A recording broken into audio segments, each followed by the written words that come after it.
क्या आप stock market में ट्रेडिंग या इन्वेस्टिंग करते हो तो आपको फंडामेंटल एनालिसिस आना बहुत ही ज़रूरी है, क्योंकि अगर आप इंट्राडे ट्रेडिंग करते हो तो आपको 90% फोकस करना होता है टेक्निकल एनालिसिस पे, और शॉर्ट टर्म ट्रेडिंग या लॉन्ग टर्म इन्वेस्टिंग करते हो तो आपको 90% फोकस करना होता है फंडामेंटल एनालिसिस पे, क्योंकि शेयर शॉर्ट टर्म में और लॉन्ग टर्म में फंडामेंटल्स को ही फॉलो करता है। अगर आपको यकीन नहीं आता तो आप जाके हिस्ट्री देख सकते हो।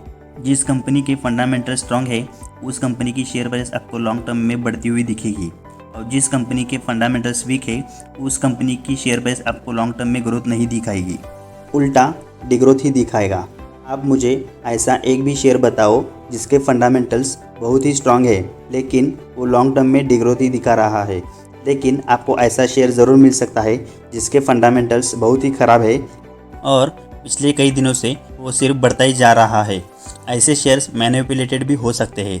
ज़्यादातर ऐसे में आपको पेनी स्टॉक्स ही मिलेंगे। तो चलिए शुरू करते हैं। पिछली वीडियो में हमने देखा है फंडामेंटल एनालिसिस के दो टाइप्स होते हैं। पहला होता है क्वालिटेटिव एनालिसिस और दूसरा होता है क्वांटिटेटिव एनालिसिस, और आज हम इस वीडियोस में देखने वाले हैं क्वालिटेटिव एनालिसिस।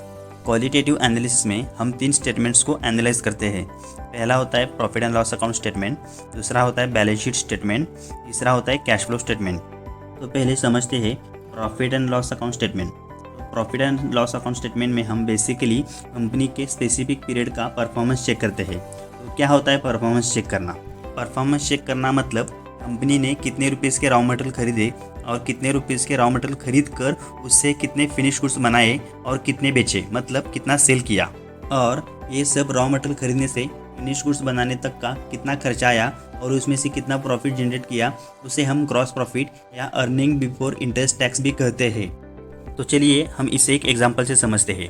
मान लेते हैं हमारी कंपनी है XYZ और हम अलग अलग लोगों से, मतलब हम हमारे पार्टियों से, एक पार्टी से माउस खरीदते हैं, दूसरे पार्टी से कीबोर्ड खरीदते हैं, तीसरे पार्टी से CPU खरीदते हैं, चौथे पार्टी से हम मदरबोर्ड खरीदते हैं, और ऐसे हम अलग अलग लोगों से अलग अलग पार्ट खरीद कर और उससे हमने 20 कंप्यूटर सेटअप बनाए और 20 लाख रुपए में बेच दिए। तो हमने 10 लाख रुपए प्रॉफिट किया है। इसमें से हमें ऐसे खर्चे लेस करने होते हैं जो कि हमें प्रोडक्ट बनाने के लिए किए हैं। तो वो मान लेते हैं कि 5 लाख रुपए खर्चा आया है। Labour cost, factory electricity bill, factory rent जहाँ पे हम मैन्युफैक्चर करते हैं, इसके बाद जो बचता है उसे हम ग्रॉस प्रॉफिट बोलते हैं।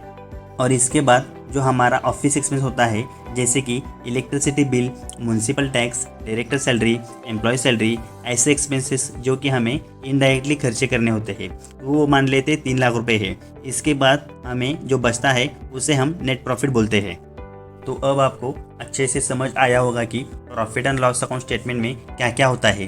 तो इससे हमें यह पता चलता है कि कंपनी का परफॉर्मेंस कैसा है, मतलब कंपनी कितना सेल्स करती है, कितना खर्चा करती है, उसके बाद कंपनी के पास कितना बचता है, यानी कि नेट प्रॉफिट। तो इससे हमें प्रीवियस डेटा के साथ कंपेयर करना होता है। तो इससे हमें पता चलता है कि कंपनी प्रॉफिटेबल है कि नहीं, अगर है तो इसका प्रॉफिट ग्रोथ कितना है। अब आपको profit and loss account statement के बारे में समझ आया होगा। तो अब समझते हैं बैलेंस शीट स्टेटमेंट को कैसे एनालाइज करना होता है। अगर आपको ये वीडियो अच्छा लगा हो तो वीडियो को लाइक करना।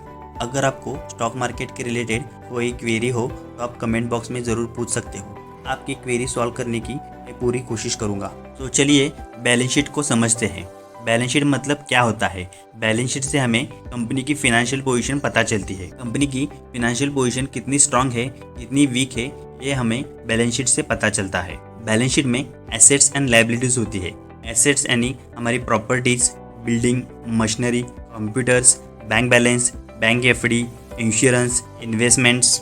उसी तरह लायबिलिटीज़ में लोन होता है, क्रेडिटर्स होता है, डिबेंचर्स होते हैं, बॉन्ड्स होते हैं। इससे हमें पता चलता है कि कंपनी के पास कितना एसेट्स है, कितनी लायबिलिटीज़ है।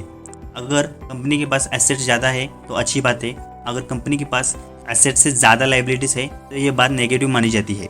इसके बाद समझते हैं cash flow statement. Cash flow statement में बेसिकली 3 पार्ट होते हैं। पहला पार्ट होता है कैश फ्रॉम ऑपरेटिंग एक्टिविटी। इसका क्या मतलब होता है? इसका मतलब हम जो प्रोडक्ट सेल परचेस करते हैं, मतलब हमारा जो मेन बिजनेस है, उसमें से हमें कितना कैश इनफ्लो और आउटफ्लो हुआ है। तो इससे हम एक एग्जांपल से समझते हैं। पिछले साल हमारा सेल्स था 50 करोड़ और इस साल का सेल है हमारा 100 करोड़, मतलब इस साल हमारा सेल्स डबल हुआ है। 50 करोड़ का बिजनेस जो ज़्यादा हुआ है वो हमारे कस्टमर के पास से रिकवर भी होना चाहिए। अगर कंपनी सिर्फ माल बेचती रहेगी और कस्टमर के पास से अमाउंट रिकवर नहीं करेगी तो उसका क्या फ़ायदा। इसका पता हमें इस कैश फ्लो में, मतलब कैश फ्रॉम ऑपरेटिंग एक्टिविटीज से पता चलता है। ये हमें हमेशा पॉजिटिव दिखना चाहिए। और दूसरा पार्ट होता है कैश फ्रॉम इन्वेस्टिंग एक्टिविटी।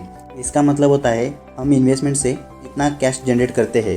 अगर ये पार्ट आपको माइनस में दिखता है तो इसका मतलब होता है हमने इस साल इन्वेस्टिंग से कुछ कैश जनरेट नहीं किया है, उल्टा उसमें हमने इन्वेस्ट किया है। अगर ये पार्ट आपको पॉजिटिव दिखता है तो इसका मतलब है हमने इस साल इन्वेस्टमेंट रिडीम किया है, मतलब इन्वेस्टमेंट सेल किया है। ये इन्वेस्टमेंट शेयर्स में हो सकती है, बॉन्ड्स में हो सकती है, डिबेंचर्स में भी हो सकती है, म्यूचुअल फंड्स में भी हो सकती है। और तीसरा पार्ट देखने से पहले मैं आपको बताना चाहूँगा, अगर आपको ये वीडियो अच्छा लगा हो तो वीडियो को लाइक करना। आपका एक लाइक मेरा मोटिवेशन बढ़ा देता है। और तीसरा पार्ट होता है कैश फ्रॉम फाइनेंसिंग एक्टिविटीज़। इसका क्या मतलब होता है? इसका मतलब होता है कंपनी ने बिजनेस रन करने के लिए जो फंड्स इकट्ठा करती है, मतलब equity share holder, preference share holder, debentures holders, long term loan, banks overdraft, तो ऐसे फंड्स इकट्ठा करती है। ये फंड्स अगर इकट्ठा करती है तो कैश फ्रॉम फाइनेंसिंग एक्टिविटीज़ हमें पॉजिटिव दिखता है। और ये नेगेटिव होता है, मतलब इक्विटी शेयर होल्डर्स को डिविडेंड देना, डिबेंचर्स पर इंटरेस्ट पेड करना, लोन पे इंटरेस्ट पेड करना, इसकी वजह से ये पार्ट नेगेटिव होता है। अब आपको ये तीसरा पार्ट भी अच्छे से समझ आया होगा। तो कुल मिलाकर ये तीनों एक्टिविटीज़ से कैश फ्लो स्टेटमेंट पॉजिटिव होना ज़रूरी होता है। तो आपको इस वीडियो में फंडामेंटल्स का बेसिक पार्ट समझ में आया होगा। तो अगली वीडियो में हम फंडामेंटल्स के अदर डेटा पॉइंट्स देखेंगे। ये वीडियो अच्छा लगा हो तो चैनल को सब्सक्राइब करना। मिलते हैं अगली वीडियो में।